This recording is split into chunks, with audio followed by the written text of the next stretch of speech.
First, we will hear from Abe Singer, Assistant Professor of Ethics, who is joined by his friend and colleague, Hayley Clatterbuck, Assistant Professor of Philosophy at the University of Wisconsin-Madison, to discuss the role and etiquette of being the devil's advocate. Colleen. Thanks, Colleen. What's up, Hayley? Hey, how's it going, Dave? Chilling. Hayley, you and I were going to talk a bit about the idea of devil's advocacy and what it means to play a devil's advocate and how we can go about doing it, maybe how we shouldn't go about doing it. Right, and like what better than two philosophers who are often accused of playing devil's advocate or being a gadfly, or it's a role that we were born and trained to play. I'm so glad you said it like that. So I had this idea for having this conversation based on a friend who posted this thing on Facebook where she said she has a beautiful son, and she said, my parenting goal is that my son never grows up to be one of those assholes who plays devil's advocate while a bunch of women are discussing feminist issues, right? And it was exactly right. And it's one of those things where we all know exactly the dude she's talking about there, right? Right. Where people are talking about it. If you're gonna squelch that in the kid, what else are you squelching that's good? Right, exactly, right? So I feel like that view about devil's advocacy is a very common one these days, where if somebody says, oh, I'm going to play devil's advocate, a lot of times people will sort of roll their eyes, and you get this image of this very, the stereotype that pops into my head is one of like some guy who just wants to show off how clever he is and is sort of uninterested in the types of stakes and the types of sensitivities and the things that people are actually working on in those moments. But either someone who wants to show how clever they are, or someone who would like to give voice to a regressive and perhaps hurtful opinion under the guise of some remove from it, right? Like, I don't believe these things, but just to play out devil's advocate, I'm going to take pleasure in saying them, right? Which is another sort of stereotype I have of the pernicious devil's advocate. Perfect, right? So it's either somebody who's being a jerk or who's being a punk, right? Oftentimes that's the stereotype. But whenever people make this criticism, I always try to make myself appear very as inconspicuous as possible, because as you were saying, that playing devil's advocate is kind of how we're trained to think and work, right? And so what I thought we could do is talk about, what a devil's advocate is, and in some ways try to rescue the idea from the people who misuse it. Try to rescue the idea of playing devil's advocate from its bad reputation. And to be clear, it's deserved bad reputation often. And the way that I like to think of it, and you can tell me what you think of this, is I like to think of these things in terms of what philosophers often call role ethics or role morality. So that's R-O-L-E, not R-U-L-E. And the idea of role ethics is this idea that within society, we often play certain functions or certain roles. And with those roles, with those positions come both certain types of privileges. That is, we condone or allow behavior that we often wouldn't allow or condone. But that it also comes with limitations. So is your idea something like the following, right? So if you tell me that you murdered somebody, I have both a moral and legal obligation to report that, right? Whereas if I'm your defense attorney, I'm playing a certain role in society where society said you no longer have the duty to report that because of the role you're playing. Right, or you have some different set of, you have different responsibilities, right? Or a soldier, right? Normally we say don't kill people. Soldiers, they're given certain type of licenses, but they're also supposed to act within certain codes, right? So these are common throughout society. And a way of thinking about it is to think of the devil's advocate when we say in a conversation amongst friends or amongst people, I'm going to play devil's advocate. What you're actually doing is saying, I'm going to take on this role. And a way of understanding what that means is to understand the purpose of that role, like what that position would be doing, what function it's playing. And then based on that, we can try and understand both the types of privileges it comes with, the types of behavior it licenses, and also some of the constraints or some of the responsibilities or some of the worries that you need to take on. Great. So do you want to say something about I don't know much about the history of devil's advocacy. I only loosely know where the term comes from, but Can you say something about like where that role comes from in like a more formal way, as opposed to the sort of informal role that they play in our society? Yeah, so totally. So yeah, so this is like an expression most of us use, but it's actually an official role, and it's actually funny. So I mentioned to a friend that I was doing this thing on devil's advocacy for Loyola, and they're like, "Oh, that's funny that you're doing this thing about devil's advocacy at a Catholic school." And what's funny about that is that that's actually not that ironic at all, because the position of devil's advocate actually originates in the Catholic Church, I believe in the 16th century. And what the devil's advocate was, and I think they still do this sometimes, but when they're in the process of canonizing a saint, so somebody's up and they're like, was this person a saint? Did they do the requisite miracles? I'm never, you know, I don't think the I don't priest think it's who's going to come usually up for here you, is going Abe. to. I don't think it's going to matter for you, probably. I don't think it's where Yeah, you're going to yeah. have Yeah, just in case Abraham Singer doesn't know the canonization process, right? If you become a saint, we'll take care of it. Don't worry about it. But essentially what they would do when in the process of deciding if somebody was going to be a saint is they would basically put somebody in the position to be the devil's advocate, and their role was to argue against the canonization process, right?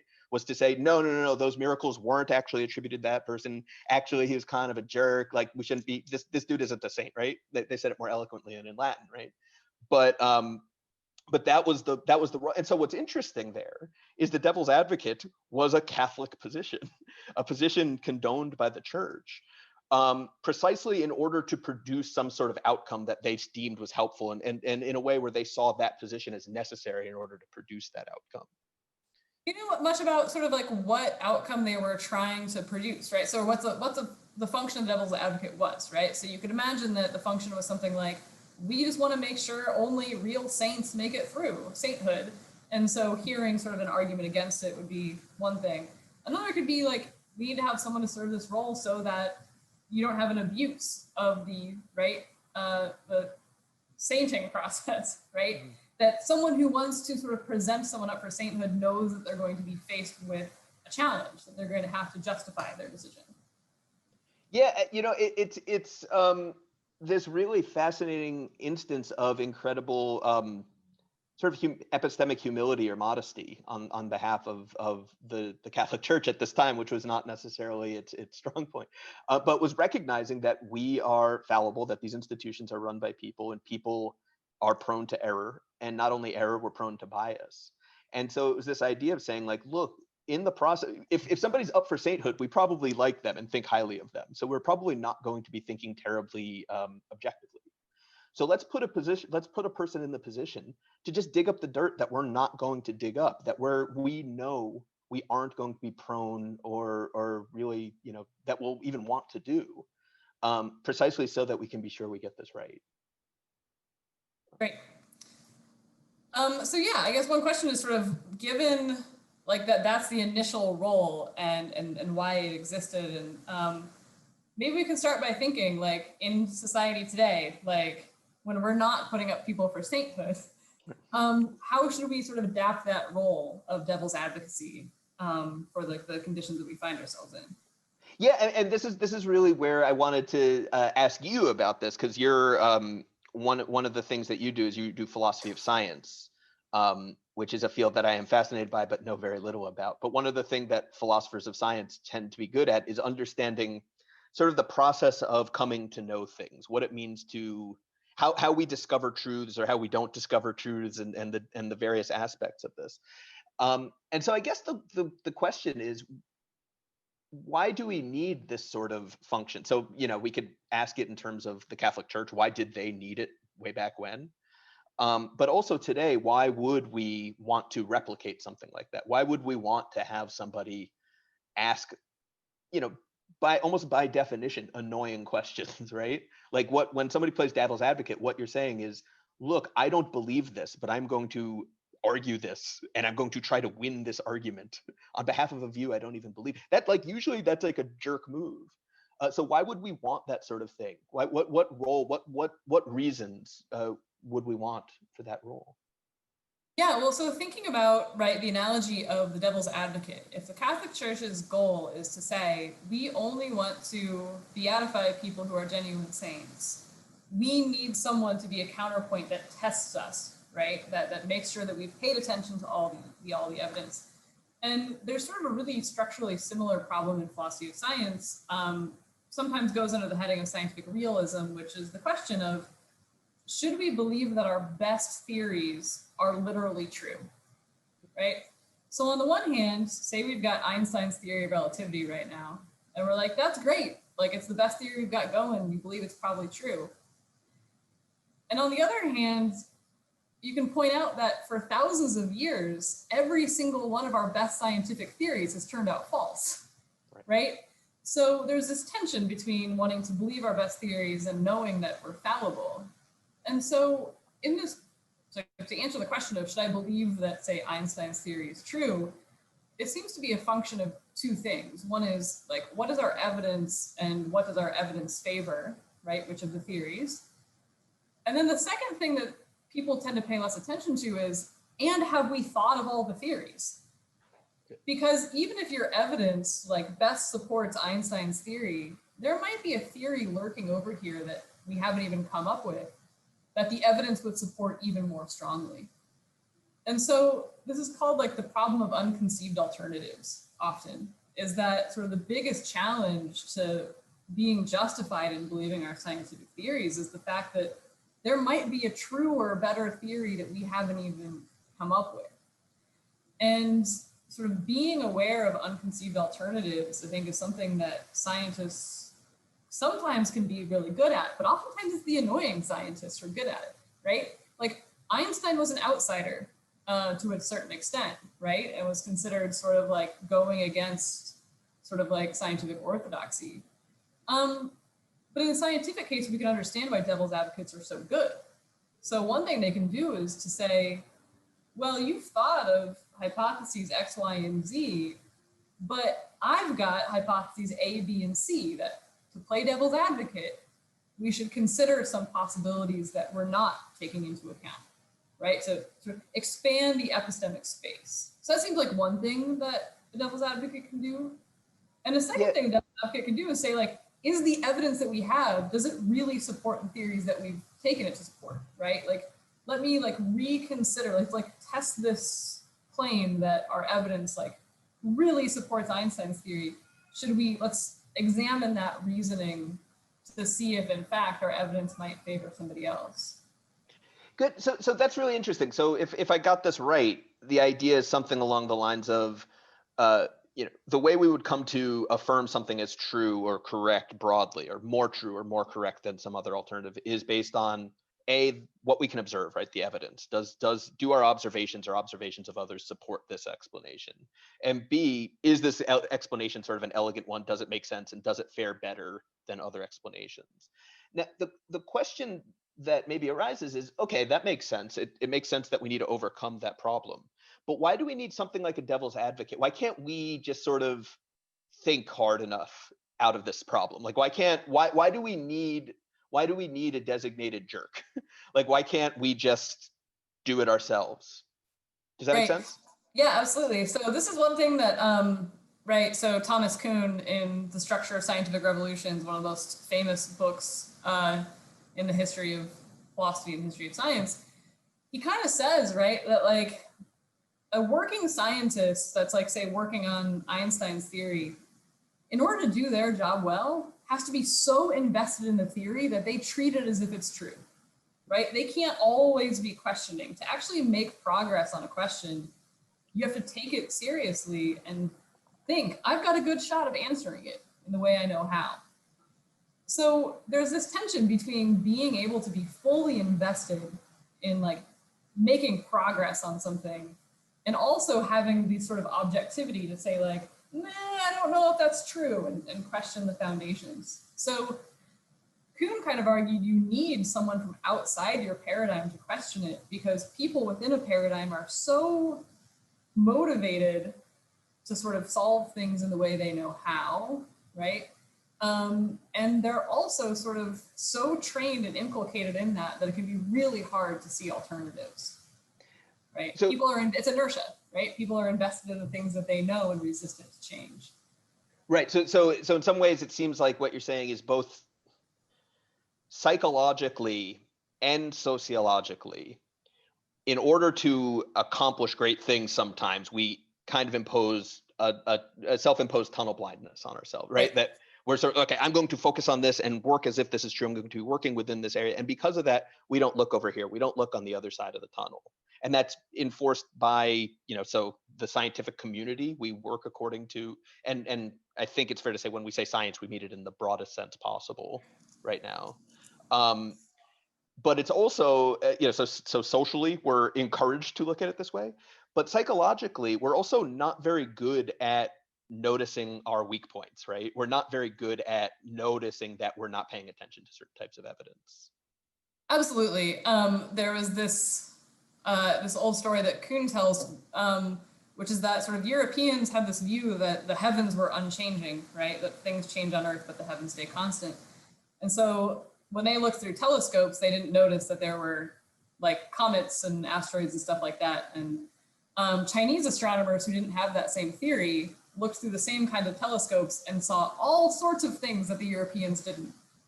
And the idea, his answer is like, you can get so sort of blinkered to see what you want to see that unless you have someone whose job it is to sort of stay outside that paradigm as much as possible, we're not actually going to discover those, that other space of alternatives.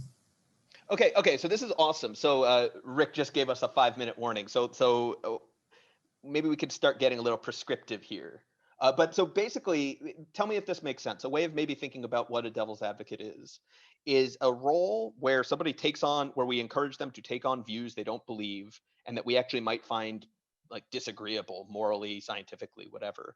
And we do it because we want them, because we recognize that taking on that role corrects our cognitive biases, like corrects our propensity to not check certain types of evidence or not entertain certain types of alternatives, and to push back against the social inertia that you were saying that keeps us sort of going on the same track. Is that a fair? Well, there's a reason they called the person the devil's advocate, not just that jerk, right? They made it clear in the role that you are playing a role that isn't yours, right? We gave them that freedom to say you're going to play the devil's advocate, not just be the jerk that hates saints, right? So yeah, socially, we even carve out space for that person to operate free of judgment. Okay, good. So based on this can maybe help us think about, so we've gone from the Catholic Church to Kuhn and big science. So now let's get back to the everyday when we might just casually say, oh, I'm playing devil's advocate. How can you do this without being a jerk? I think maybe this sort of thinking can lead us to think is a few different guidelines. So one is recognizing the venue in which you're playing devil's advocate. I mean venue sort of in a metaphoric way, but what's the situation that you're doing it, right? If people are trying to figure things out, if they're if they're not set in stone yet what they're doing, they're still asking questions, it's still a confusing time. Playing devil's advocate doesn't seem to make any sense there, right? Because there's no orthodoxy to challenge, right? It's inappropriate. It's like, it would be as if you're it would be like we're at a poetry reading or a poetry workshop, and Hayley, you're like reading some haiku that you've been working on for a while, and I come in and just start battle rapping, right? like I'm just like, yeah, it would be just like that, Abe. It would, right? And what I mean is, I think this is a great metaphor. Give me a chance. Give me some space here, right? The idea is, you'd say, Abe, what the hell are you doing? And I'd say, no, this is a legitimate form of art, like battle rap. Like this is, and you'd say, it is, but not here, not now. Right. I'm not playing that game right now. Exactly. Right? This isn't the appropriate place for this, right? So the first thing is to be cognizant of the type of situation, and some situations just don't warrant devil's advocacy. The second, I think, really important point is that devil's advocates are part of a common project, right? That is, the Catholic Church asked for a devil's advocate when, Kuhn talks about these people. The idea is that what you're actually doing is contributing to a common project, whether it's the project of beatifying a saint, or the project of scientific discovery. And if your devil's advocacy is disruptive to the point that you're actually stilting the group from doing that, then you're being a jerk, not a devil's advocate. I mean, that's what trolling is, right? Trolling is taking a community and playing the devil's advocate for the purpose of undermining the shared goals and purposes of that community. So Devil's Advocate sees themselves as part of that project, and their contributions are sort of with an eye to furthering the shared project. Perfect, right? And this maybe gives to the final point that we might raise, which is maybe a bit more of a bit more of a general idea, but it gets back to something you were saying, which is oftentimes when people say they're playing devil's advocate, they're not really. Oftentimes they're actually articulating a view they think, right? But are kind of too scared or too nervous to admit that they have, so there's a conversation about affirmative action, right? And instead of saying, you know what, I'm a little worried about this. Instead, people will say, oh, I'm playing devil's advocate. And it's a way of sort of being like, oh, it's not me. Yeah. And I think what we can see this as is an abuse of that idea of devil's advocacy. And what you're actually doing is attempting to raise a disagreement or disrupt, which isn't necessarily a bad thing, but you're doing so in a way that isn't devil's advocacy, and you have to understand when people are kind of unimpressed by this. And Rick is asking us to wrap up, and so we will. I will say one thing that I thought we could do in the breakout session is maybe apply this conversation to thinking about things like freedom of speech generally in the university and on social media, something like that. So that's a little teaser, a little taste for you. Yeah, sounds great. See you in the breakouts. Yeah, thanks, Hayley. Thank you, Abe and Hayley. That was awesome. I learned so much, had no idea about the ties to the Catholic Church. And I'm glad we recorded because we covered so much content there, and I'm looking forward to taking a look at it again, and I'm sure many of you are as well.